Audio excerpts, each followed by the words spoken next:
Historia del colesteatoma. El término colesteatoma apareció en la literatura en el año de 1838, cuando Johannes Meyer, un patólogo anatómico de origen alemán, inventó el término para describir un tumor que parecía estar compuesto de grasa y también de colesterol. Este término colesteatoma es inapropiado porque la lesión no contiene grasa ni mucho menos colesterol. No es probablemente neoplástico, ya que deriva del epitelio escamoso queratinizado a nivel de la membrana timpánica y también del conducto auditivo externo, es decir, el CAE. Se proporcionan también otros términos como margitoma por Krejci en el año de 1891, colesteatoma epidérmico por Cushing en el año de 1922, también quiste epidermoide por Crichel y Ferguson en el año de 1928, y finalmente Keratum por Schnecher en el año de 1974. Pero el término colesteatoma siguió en uso. Los científicos Levenson y Michels establecieron en el año de 1989 una serie de criterios para el diagnóstico de un colesteatoma congénito. El primer criterio fue que era una masa blanca medial a la membrana timpánica. El segundo criterio fue que la pars flácida y tensa tenía un aspecto normal.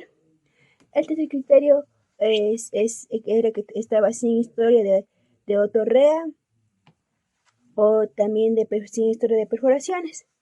El cuarto fue la ausencia de antecedentes de procedimientos quirúrgicos otológicos. Y finalmente el quinto era el antecedente de otitis media aguda, no era un criterio de exclusión. Por otro lado, el colesteatoma adquirido primario es el que se origina a partir de un bolsillo de retracción y son los más frecuentes, observados en la práctica clínica. Colesteatoma, o también denominado granulomas de colesterol. Esta es una patología poco frecuente y cuando se da mayoritariamente en los pediátricos. Esta es una patología que afecta al hueso temporal predominando en el oído medio. Es una lesión blanquecina benigna del epitelio queratinizado escamoso, es decir, son quistes hechos de células cutáneas y desechos que quedan atrapados en el oído medio. Se encuentran ubicados detrás del tímpano, en el oído medio, en donde se da la transmisión de la onda sonora por medio de los huesecillos procedentes del tímpano. Estos en un principio pueden ser muy pequeños, pero con el tiempo se pueden agrandar y pueden generar molestias y daños en el oído medio. Cabe mencionar que nunca se van a dar por hongos. Dentro del colesteatoma tenemos dos tipos: el colesteatoma adquirido, que pueden ser primarios y secundarios, y el colesteatoma congénito. Como bien su palabra lo dice, el congénito es que se da en el nacimiento y el adquirido es después del nacimiento. El primario se da por una alteración crónica de la trompa de Eustaquio y el secundario son por las descamaciones que existen en el oído externo y pasan hacia el oído medio, y debe existir una perforación timpánica en donde estas descamaciones pasan y se acumulan y generan un colesteatoma. Etiología del colesteatoma. Aunque pueden ser congénitos, se produce más comúnmente cuando hay infecciones sucesivas o infecciones crónicas del oído. El funcionamiento de la trompa de Eustaquio o de la tuba auditiva compensa la presión en el oído medio, pero cuando no funciona bien puede acumularse una presión negativa y empujar parte de la membrana timpánica dentro del oído medio. Esto crea o produce un saco o un quiste con piel vieja y otros materiales de desecho, es decir, el colesteatoma. El quiste puede crecer o infectarse y provocar la ruptura de los huesos del oído medio o de diferentes estructuras del oído.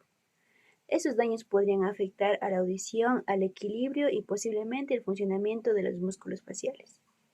Este puede dividirse en congénito, que va a surgir a partir del tejido epitelial primario y se va a desarrollar en el ectodermo. Puede llegar a causar daño cocleovestibular con presencia de hipoacusia neurosensorial y membrana timpánica íntegra. En el tipo adquirido se va a subdividir en primario. Este va a estar en relación con una disfunción tubárica crónica con retracción timpánica, y secundario, que va a estar mediado por traumatismos, causas postquirúrgicas o infecciosas, en las cuales va a oscilar la otitis media aguda o crónica con perforación timpánica dentro de los factores de riesgo, y población vulnerable encontramos a los pacientes que padecen de síndrome de Treacher-Collins, síndrome de Down, displasia dérmica. También los pacientes que han sido diagnosticados con mayor frecuencia con otitis media serosa y que se han realizado miringotomías. Con respecto a cifras, los grupos de edades para padecer de colesteatoma va a oscilar en un 72% en pacientes con edades comprendidas entre los 41 hasta 65 años. Dentro de esa tendencia, el 57,3% van a ser mujeres. Semiología del colesteatoma.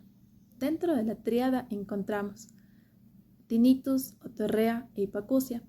Esta hipoacusia será de tipo conductual, pero puede evolucionar a una mixta y con el tiempo producir anacusia.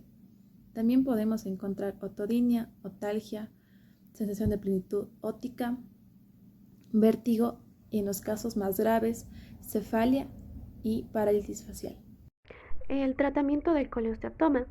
En los casos de que el colesteatoma es muy pequeño, esto se puede intentar controlar mediante antibióticos generales, que son antibióticos ingeridos de manera oral, y también puede ser por antibióticos locales, que estos pueden ser aplicados mediante gotas en el oído, y también se necesitaría una buena limpieza del canal auditivo. En los casos de que el colesteatoma sea bastante grande y afecte a las estructuras vecinas del canal auditivo o produzca complicaciones en el tratamiento, se necesitaría una cirugía para poder extirparlo. Después de la operación se necesitan revisiones seguidas y que el especialista realice limpiezas seguidas del canal auditivo.